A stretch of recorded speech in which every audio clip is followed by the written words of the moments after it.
അങ്ങോ? മിസ്റ്റർ ഗോപാലകൃഷ്ണൻ? അതെ, ഞാൻ തന്നെ. സുധയുടെ? സുധ എന്റെ മകളാണ്. എന്തേ?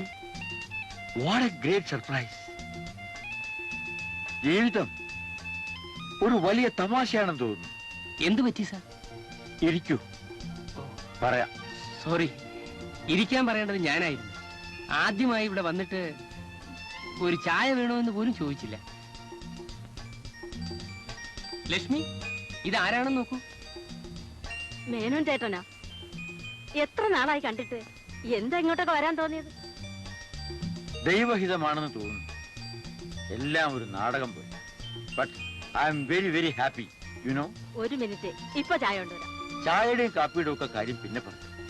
എനിക്ക് അതിലും വലിയൊരു കാര്യം പറയാനുണ്ട്. എന്താ ചേട്ടാ? വല്ല ബിസിനസ് കാര്യമായിരിക്കും, അല്ലാതെ എന്താ? ബിസിനസ് കാര്യം മാത്രമേ ചർച്ച ചെയ്യാൻ എനിക്ക് കഴിയുമെന്ന് നിങ്ങൾ ഇപ്പോഴും വിശ്വസിക്കുന്നുണ്ടെങ്കിൽ അങ്ങനെ വെച്ചോളൂ.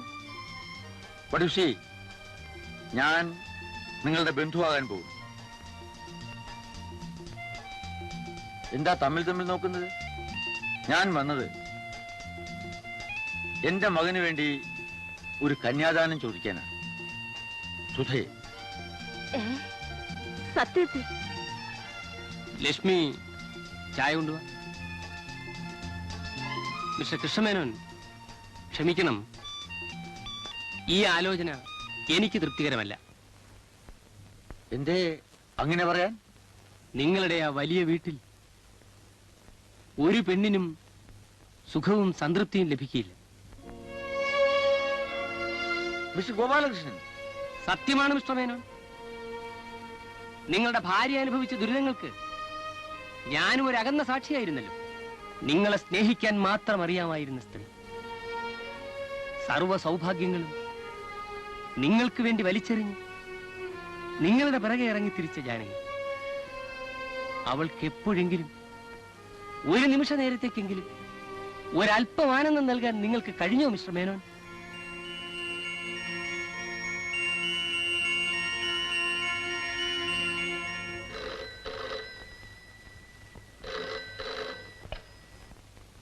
ഹലോ, യെസ്, ഞാൻ ഓഫീസിൽ വന്നിട്ട് കാണാം.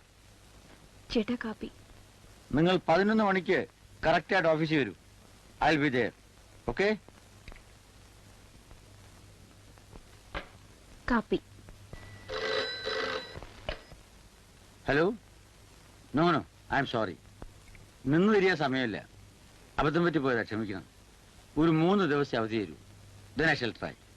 അഥവാ നമുക്ക് ഡിസ്കസ് ചെയ്യാൻ സാധിച്ചില്ലെങ്കിൽ യു ഡിസൈൻ ഇറ്റ്. പണത്തെ പറ്റി വറി ചെയ്യണ്ട. Okay, right. കാപ്പി.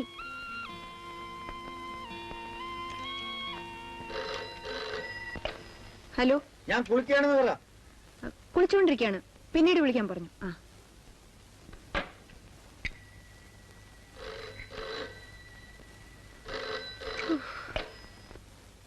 ഹലോ, ഞാനിവിടെ ഇല്ലെന്ന് പറ. 1 സെക്കൻഡ്. നമ്മുടെ ലീഗൽ അഡ്വൈസറാ. ഓഫീസിൽ വന്നാൽ കാണാമെന്ന് പറ.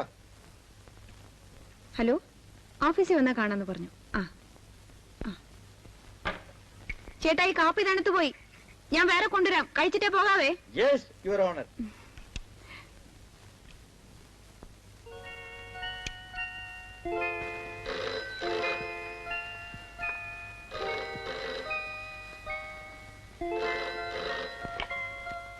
Hello, manager speaking sir. എന്താ? ബോർഡ് ഓഫ് ഡയറക്ടേഴ്സ് എല്ലാവരും എത്തിക്കഴിഞ്ഞു. അവരിവിടെ കാത്തിരിക്കുകയാണ്. അവരോട് അവിടെ ഇരിക്കാൻ പറയൂ. ഞാനിപ്പോ വരാം. അതിനു മുമ്പ് പെട്ടെന്ന് ഫയൽ കൊടുത്തയക്കൂ. ഓ, കൊടുത്തയച്ചേക്കാം. ചേട്ടാ കാപ്പി. ഞാൻ കോഫിയും ടിഫിനും ഒരുമിച്ച് കഴിച്ചോളാം. ഡൈനിങ് ഹാളിൽ കൊണ്ടുവരും.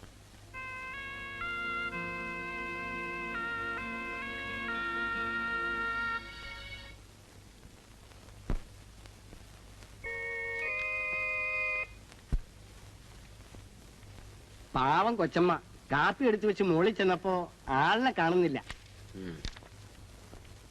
മുതലാളി, കൊച്ചമ്മ കാപ്പി കുടിക്കാൻ ചെല്ലാൻ പറഞ്ഞു. കാപ്പി തണുത്തു പോവും.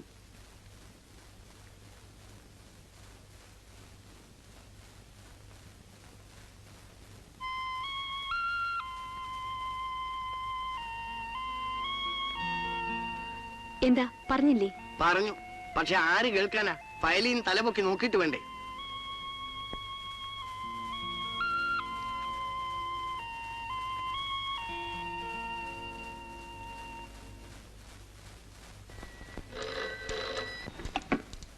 ഹലോ. Yes sir. നിങ്ങൾ എന്തായി ഡ്രാഫ്റ്റ് ചെയ്ത് വെച്ചിരിക്കുന്നേ? സാർ ഇന്നലെ നോട്ടിട്ട് വെച്ചത് തന്നെ. അവരുടെ ടേംസ് ആൻഡ് കണ്ടീഷൻസ് ഒക്കെ ഞാൻ സമ്മതിച്ചു എന്ന് പറഞ്ഞു. സാറ് സ്റ്റെനോഗ്രാഫറോടാണ് പറഞ്ഞത്. അവര് ടൈപ്പ് ചെയ്തുകൊണ്ട് തന്നു, ഞാൻ അങ്ങോട്ട് അയച്ചു. Useless fellows. ആ നോട്ട്സ് ഒന്നുകൂടെ വായിച്ചിട്ട് നിങ്ങൾ തന്നെ ഡ്രാഫ്റ്റ് ചെയ്യൂ. ആ പുതിയ സ്റ്റെനോഗ്രാഫർ പെണ്ണിന്റെ കാര്യം വലിയ ശല്യമായി തീർന്നിരിക്കുകയാണ്. ചക്കയ്ക്ക് ചുക്കെന്ന് മനസ്സിലാക്കും, നമുക്ക് ഇരട്ടി പണിയും.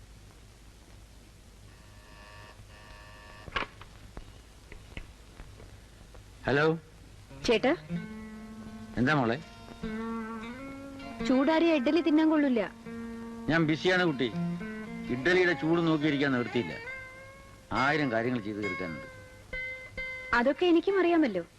ടിഫിൻ കഴിച്ചിട്ട് ജോലി ചെയ്യുന്നതല്ലേ നല്ലത്? ആ, നീ എന്നെ ഉപദേശിക്കാനൊന്നും വരണ്ട. സമയം കിട്ടുമ്പോൾ ഞാൻ വന്ന് കഴിച്ചോളാം.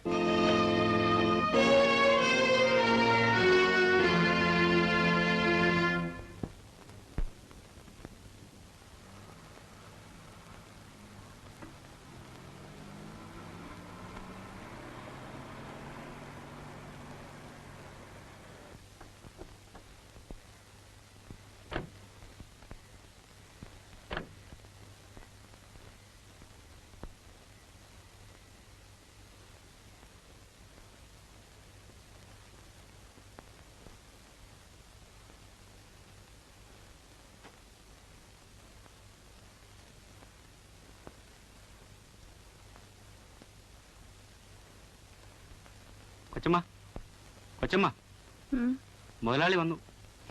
മുതലാളി വന്നു.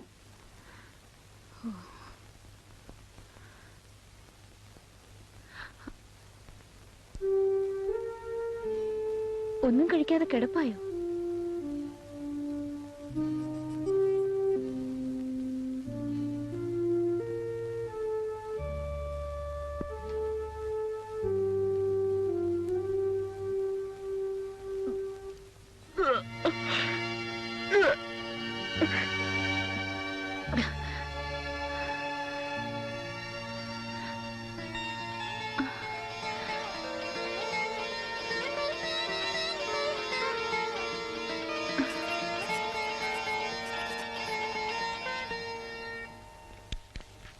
Okay. Thank you. Yes, come in.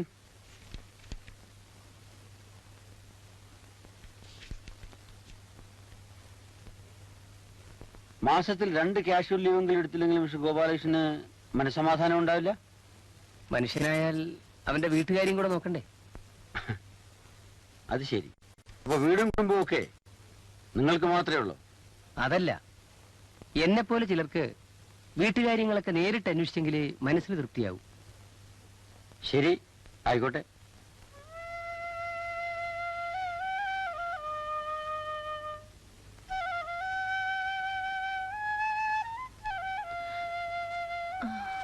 എന്താ ജാനു? എന്താ വല്ലാതെ? സുഖമില്ലേ? എനിക്കൊരു അസുഖമില്ല. നല്ല ചൂടുണ്ടല്ലോ. Seems your feverish.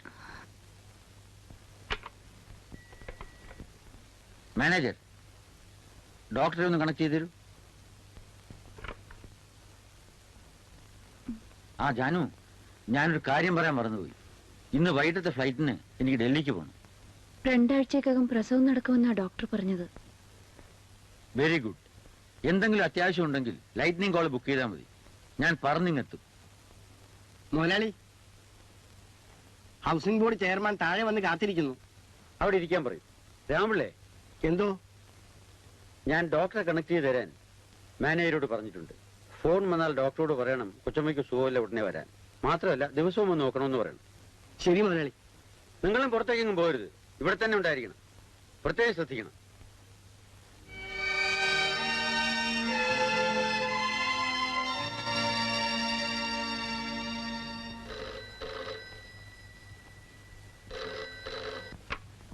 ഹലോ.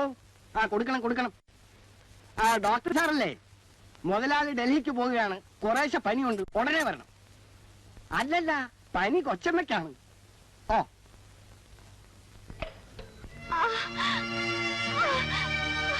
ഇല്ല, എനിക്ക് ഓപ്പറേഷൻ വേണ്ട. ഞാൻ മരിച്ചാലും ശരി, അദ്ദേഹം എന്റെ അടുത്തില്ലാതെ ഓപ്പറേഷൻ നടത്താൻ ഞാൻ സമ്മതിക്കില്ല.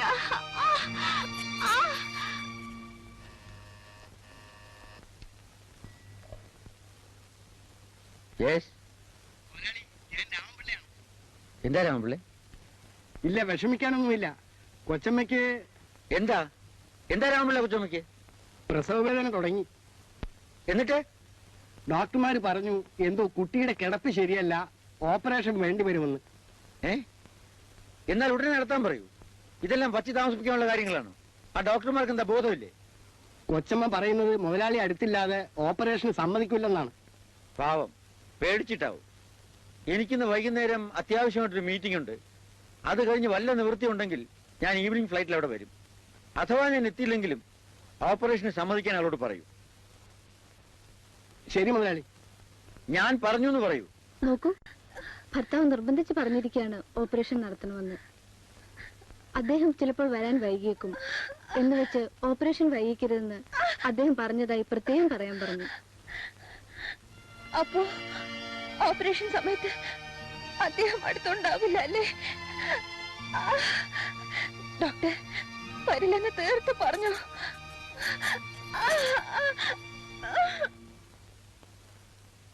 ഇതെല്ലാം അറിഞ്ഞു വെച്ചുകൊണ്ട് കോടീശ്വരനല്ലെങ്കിലും എനിക്കാകെ കൂടിയുള്ളൊരു മകളെ നിങ്ങളുടെ വീട്ടിലേക്ക് എന്ത് ധൈര്യത്തിൽ ഞാൻ അയക്കും?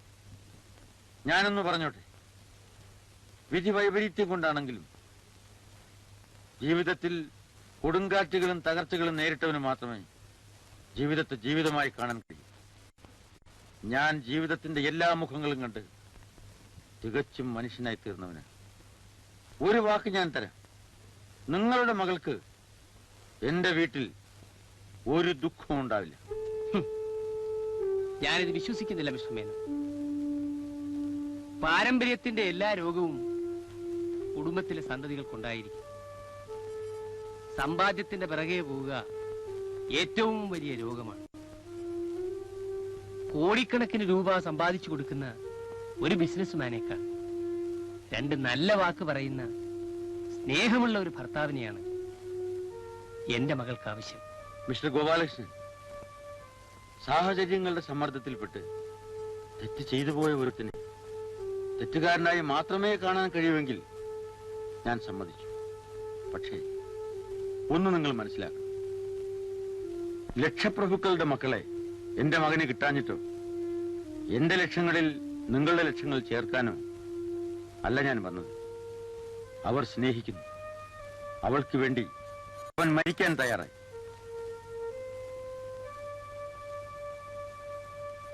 എന്നെ സ്നേഹിച്ച് എന്റെ കൂടെ ഇറങ്ങിത്തിരിച്ച എന്റെ ജാനകി എന്റെ സമ്പത്തിനു വേണ്ടിയുള്ള സമരത്തിൽ രക്തസാക്ഷിയായി. എന്റെ മകനും അവൻ സ്നേഹിക്കുന്ന പെൺകുട്ടിക്കും ഒരിക്കലും ദുഃഖമുണ്ടാകാത്ത ഒരു നല്ല ജീവിതം കൊടുക്കണമെന്ന് ഞാൻ ആഗ്രഹിക്കുന്നു.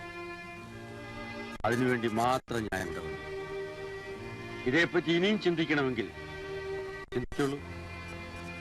എന്നെങ്കിലും ഒരിക്കൽ എന്റെ അപേക്ഷ സ്വീകാര്യമായി തോന്നിയാൽ എന്നെ അറിയിക്കാൻ മടിക്കണ്ട.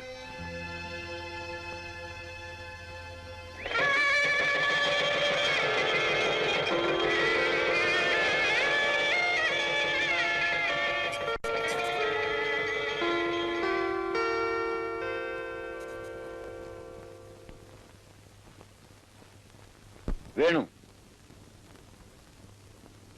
നിന്നെ ഞാൻ ഇതുവരെ യാതൊരു ചുമതല ഏൽപ്പിച്ചിട്ടില്ല. ഇന്ന് നീ വിവാഹിതനാണ്. ഈ കുടുംബത്തിന്റെയും എന്റെ ഇവിടെയുള്ള എല്ലാ ബിസിനസിന്റെയും ചുമതല ഞാൻ നിന്നെ ഏൽപ്പിക്കുന്നു. മോളെ, ഈ വീട്ടിന്റെ അന്തസ്വാഭിമാനവും കാത്തു സൂക്ഷിക്കേണ്ടത് നീയാണ്.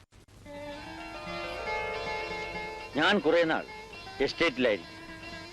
കുട്ടിക്കളിയൊക്കെ വിട്ട് ബി കെയർഫുൾ.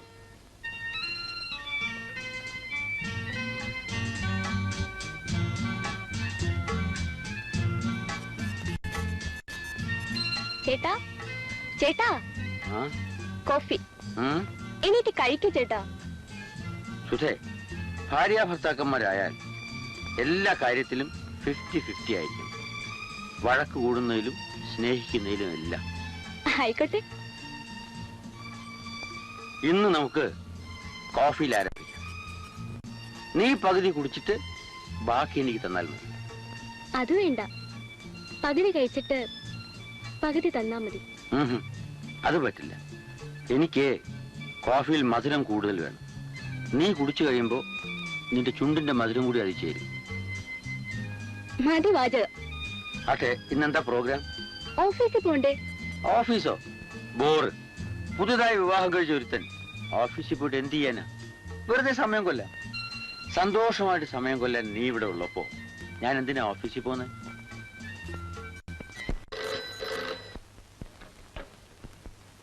ഹലോ ഹലോ, ആരായാലും ഞാൻ ഇല്ലാന്ന് പറഞ്ഞേരെ.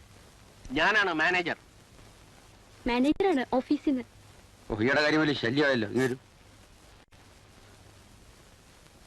എന്താണ്? ഒരു അർജന്റ് കാര്യമാണ് സാർ. നേരം വെളുത്തില്ല, അതിന് മുമ്പ് എന്താ അർജന്റ് കാര്യം? മണി 11:30 ആയി. 11:30യോ? നേരാണോ സുധേ? 12 ആവാൻ പോണു. അയ്യോ, എണീക്കൂ. ഞാൻ രാവിലെ തൊട്ട് വിളിക്കുക, എണീക്കയില്ല. എന്നെ വീട്ടുകാരി നോക്കാൻ സമ്മതിക്കയില്ല. നോക്കൂ സുധേ, മനുഷ്യൻ എന്തിനാ ജീവിക്കുന്നതെന്ന് അറിയാമോ? ഉണ്ണാൻ, ഉറങ്ങാൻ. സാർ സാർ, തന്നോട് ആര് പറഞ്ഞു ഫോൺ പിടിച്ചോണ്ടിരിക്കാൻ? ഫോൺ താഴെ വെക്കാൻ സാറ് പറഞ്ഞില്ലല്ലോ. കുറെ ചെക്കുകളും പേപ്പേഴ്സും ഒപ്പിടാനാണ്. ഞാൻ അങ്ങോട്ട് വന്നില്ലെങ്കിൽ ഒന്നും നടക്കില്ലേ? ഇല്ല സാർ. നിങ്ങൾക്ക് എന്താ ഇങ്ങോട്ട് കൊണ്ടുവന്നാൽ? Yes sir. മാനേജറുടെ പണി മാത്രം നോക്കിയാൽ പോരാ, പ്യൂണിന്റെ പണി കൂടെ ചെയ്യണം. അച്ഛനാണെങ്കിൽ 24 മണിക്കൂറും ജോലി ചെയ്യുന്ന ഒറ്റ വിചാരമേ ഉള്ളൂ. മകനോ ഉണ്ണണം, ഉറങ്ങണം, പിന്നെ ബോഡിയല്ലേ, അങ്ങനെയൊക്കെ ഇരിക്കും. എണീറ്റ് കുളിക്കൂ. കുളിച്ചാൽ ഡ്രസ് ചെയ്യണം, ഡ്രസ് ചെയ്താൽ പുറത്തു പോകണം. ഞാൻ എങ്ങനെ പോവും? വിടൂലേ നട്ടുച്ചയ്ക്ക്? ഒരു നൂൺ ഷോ. കൊച്ചുമൊന്നാളി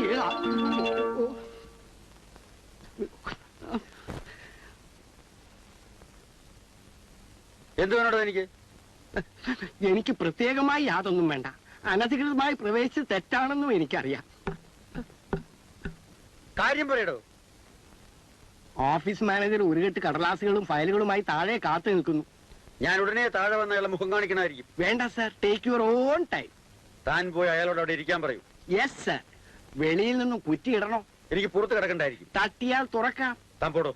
എന്നാൽ അകത്തു നിന്നും കുറ്റിയിടുന്നതാണ് ഭംഗി. തന്നോട് പോകാനാ പറഞ്ഞു. Thank you sir. പരമദരിദ്രവാസി. സുധേ, കാപ്പി തണുത്താണ്, വേറെ കൊണ്ടുവരും. ശ്ശോ, ഇത് വലിയ ശല്യമായല്ലോ.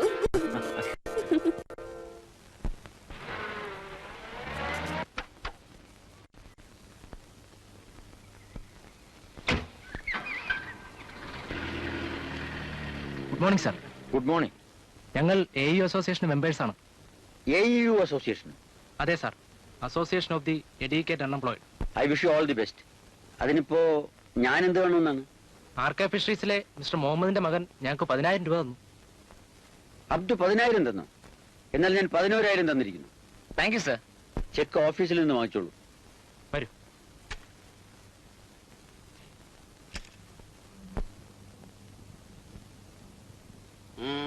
ഏതോ ഒരു അസോസിയേഷൻ എന്ന് പറഞ്ഞ് 3-4 പേർ വന്നിരുന്നു. അവർക്ക് നമ്മുടെ കൊച്ചുമുതലാളി 11,000 രൂപ ഡൊണേഷൻ കൊടുത്തു.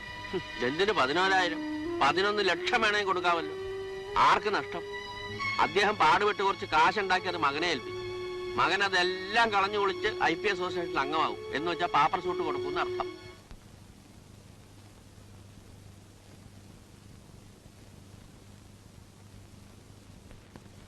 Good morning. Good morning. ഞാൻ മരിക്കാർ ജോലി നിന്നാണ് സാർ. എന്താ കാര്യം? മാഡം ഞങ്ങളുടെ ഷോപ്പിൽ നിന്ന് ഒരു നെക്ലസ് വാങ്ങി, അതിന്റെ ബില്ലും കൊണ്ട് വന്നതാ. നിങ്ങൾ മരക്കാർ ജോലിയിൽ ആരാ? മാനേജരാണ് സാർ. ഏതായാലും നിങ്ങളൊരു കാര്യം ചെയ്യണം. സ്ത്രീകൾ കടയിൽ വന്ന് ആഭരണങ്ങൾ വാങ്ങുമ്പോൾ അവരുടെ ഭർത്താക്കന്മാരെ ഫോണിലെങ്കിലും വിളിച്ചറിയിക്കണം. പരിചയമുള്ളവർക്കോ അറിയപ്പെടുന്നവർക്കോ ആയിരിക്കുമല്ലോ കടം കൊടുക്കുക. ഏതായാലും നാളെ ഓഫീസിൽ വന്ന് പണം വാങ്ങിക്കോളൂ. വേണ്ട,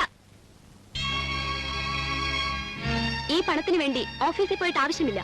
നാളെ ഇവിടെ വരും. രൂപ ഞാൻ തരാം. സുധേ, നിങ്ങൾ പൊയ്ക്കൊള്ളൂ. സുധേ.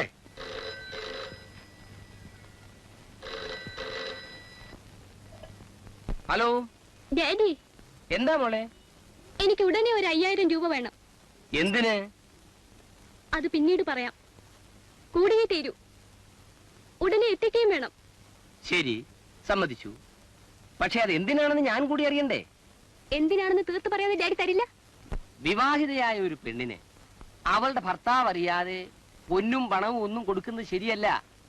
അപ്പൊ ഡാഡി തരില്ല. എന്നല്ല മോളെ, ആവശ്യം നീ തുറന്നു പറഞ്ഞില്ലെങ്കിലും നിന്റെ ഭർത്താവിനോട് ചോദിച്ചതിന് ശേഷം ഞാൻ പണം എത്തിക്കാം. ഡാഡി അന്വേഷിക്കുകയും വേണ്ട, എനിക്ക് പണവും വേണ്ട. സുധേ, സുധേ. കൊച്ചമ്മ മുകളിലാണ്.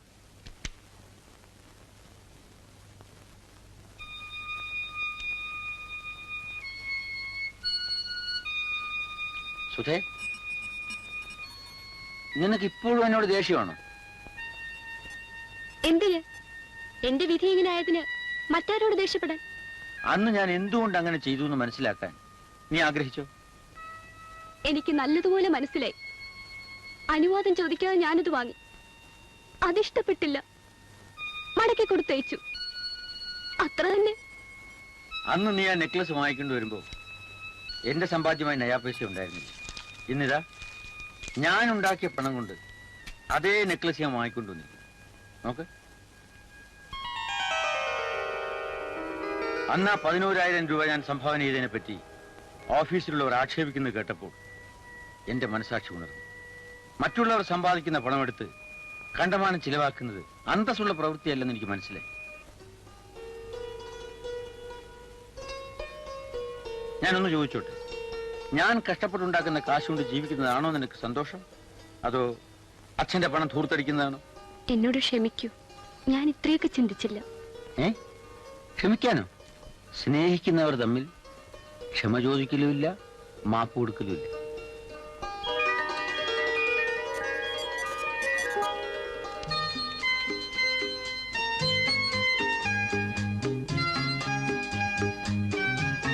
എന്താ ഇത്? നിൽക്ക് നിൽക്ക്. എന്താ?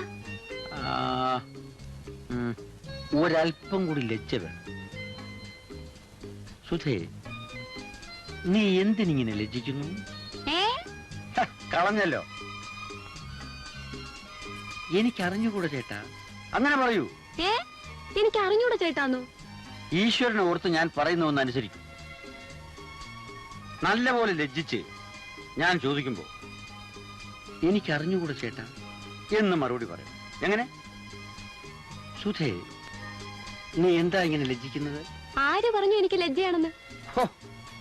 ഒരു എസ്തെറ്റിക് സെൻസ് ഇല്ലാത്ത സാധനം. സുധേ, പ്രേമിച്ച് വിവാഹം കഴിച്ചവളാണെങ്കിൽ പ്രഥമ രാത്രി കിടക്കറയിലേക്ക് കടന്നു വരുന്ന വധു ആപാത ചൂടിൽ ലജ്ജിച്ചു.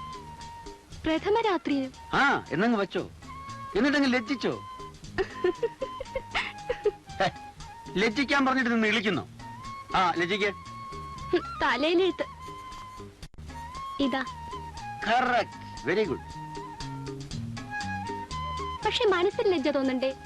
വേണ്ട, നീ ലജ്ജ അഭിനയിച്ചാൽ മതി. വാ, ഇവിടെ ഇരിക്കെ. ഇരിക്കാൻ പറയുന്നതിന് മുമ്പ് കിടക്കുന്നോ? അതിന് സമയം ഇനിയുണ്ട്. എണീക്ക്, ഇവിടെ ഇരുന്ന് ലജ്ജിക്ക്. ലജ്ജ.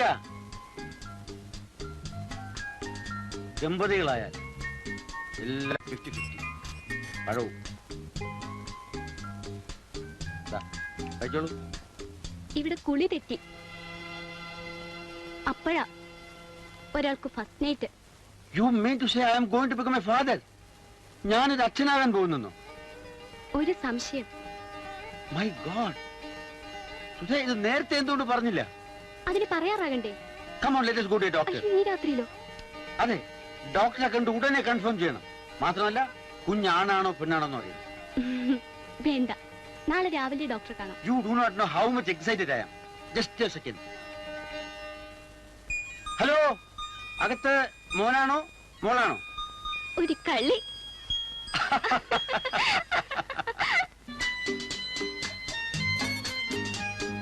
സുധേ വേഗം വരൂ, ഡോക്ടർ കാത്തിരിക്കും. ഒരു കാര്യം, ഡോക്ടറോട് കുട്ടി ആണാണോ പെണ്ണാണോ എന്നൊന്നും ചോദിച്ചോളൂ. പിന്നെ എനിക്കറിയണ്ടേ? അതൊന്നും പറയാറായിട്ടില്ലെന്നേ. ആ, എന്നാലൊരു കാര്യം ചെയ്യാം, ഒറ്റയാണോ ഇരട്ടയാണോ ചോദിക്കാം. ഓ, ഇങ്ങനെ ഒരാള്. Good morning mister Venu. Good morning. Very glad to meet you madam. ഇപ്പോഴാണ് എനിക്ക് മിസ്റ്റർ വേണുവിന്റെ വിജയ രഹസ്യം മനസ്സിലായത്. ഇത്ര പങ്ക്ച്വലായി ഭർത്താവിനെ ബിസിനസ് കാര്യങ്ങൾ റെഡിയാക്കാൻ വെരി എഫിഷ്യന്റ് ലേഡീസിനെ സാധിക്കും. Mister Lincoln, excuse me, 1 minute. Why 1 minute? We have 4 minutes more. Thank you. വരൂ. ഐ എം സോറി സുധ, ഞാൻ ഇദ്ദേഹത്തിന് 8 മണിക്ക് അപ്പോയിന്റ്മെന്റ് കൊടുത്തിരുന്നു. ഇന്നലത്തെ വെപ്രാളത്തിനിടയിൽ അതങ്ങ് മറന്നുപോയി. എന്താ ചെയ്യാ? ഇവിടെ ഇരിക്കാൻ പറയൂ, അല്ലെങ്കിൽ പോയിട്ട് വരട്ടെ. No no, that's not manners. മാത്രമല്ല 2 ലക്ഷം രൂപയുടെ ബിസിനസ്സാണ്. ആ, ഒരു കാര്യം ചെയ്യും, ഡ്രൈവറെയും രാമപിള്ളിയും കൂട്ടി ഡോക്ടറെ അടുത്തേക്ക് പോകും. ഞാൻ വരുന്ന വഴിക്ക് വിവരം അറിഞ്ഞോളാം. അത് പറ്റില്ല, ഞാൻ തനിച്ച് പോവില്ല. എന്താ ചെയ്യാ? ആ, ഞാൻ ഡോക്ടർക്ക് ഫോൺ ചെയ്ത് 5 മണിക്ക് അപ്പോയിന്റ്മെന്റ് ഫിക്സ് ചെയ്യാം. ഇഷ്ടം പോലെ ആയിക്കോളൂ. നല്ല കുട്ടിയല്ലേ, ഒരിക്കലത്തേക്ക് ക്ഷമിക്കും. സൂക്ഷം 4:45 ഞാനിവിടെ ഉണ്ടാവും. റെഡിയായിരിക്കണം. എന്നെയും കാത്ത് വരാൻ നിൽക്കണം. ഓക്കെ? സ്വർണത്തിന്റെ വില വീണ്ടും ഇടിഞ്ഞിരിക്കുന്നു. ഇത് ഇൻഡോ സോവിയറ്റ് കൊളാബറേഷനാ. പല പാർട്ടീസും ട്രൈ ചെയ്യുന്നുണ്ട്. നല്ല ഡീലാ. നമ്മുടെ ജനറൽ മാനേജർക്ക് അവര് നല്ല പരിചയ. ഈ ബിസിനസ് വിടരുതെന്നാണ് എന്റെ അഭിപ്രായം. ഈ ബിസിനസ് നല്ല ബിസിനസ് ഒന്നും വിടണ്ട.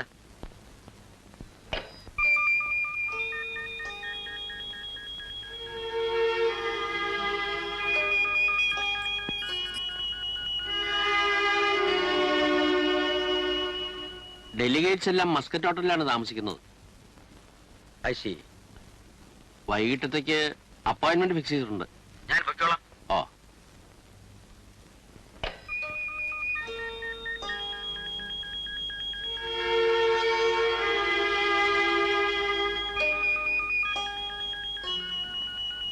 രാമപിള്ളേ, രാമപിള്ളേ, എന്തോ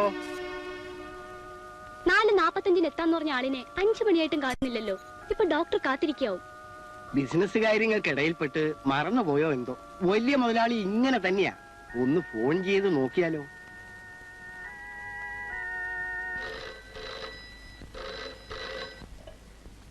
hello hello, yes manager here. അദ്ദേഹം അവിടെ ഉണ്ടോ? അദ്ദേഹം ഓഫീസിൽ നിന്ന് പോയി. എങ്ങോട്ടാണെന്നറിയാമോ? മസ്കറ്റ് ഹോട്ടലിലേക്കാ.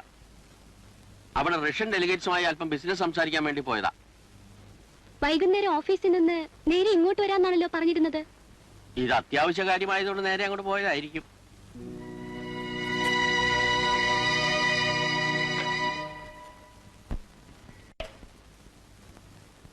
നമ്മുടെ കൊച്ചു മുതലാളി ആളാകെ മാറിയിരിക്കും. ഒരൊറ്റ ബിസിനസ് വിടില്ല, 4 കാശ് അനാവശ്യമായി ചെലവാക്കില്ല. വീട്ടുകാര്യങ്ങൾക്ക് പോലും 2ാം സ്ഥാനമേ ഉള്ളൂ. നമ്മുടെയൊക്കെ നല്ല കാലം പഴയ കണക്കിന് പോയിരുന്നെങ്കിൽ ഈ ഓഫീസ് പൂട്ടിയേനെ. എത്രയൊക്കെ ആയാലും ആ അച്ഛന്റെ മകനല്ലേ. ഡാനഗി ട്രേഡിംഗ് കോർപ്പറേഷന്റെ managing director mister Venugopala Menon Russian ഡെലിഗേറ്റ്സ്മാര് കോൺഫറൻസിന് വന്നിട്ടുണ്ട്. അദ്ദേഹത്തെ അത്യാവശ്യമായിട്ടൊന്ന് കിട്ടണം.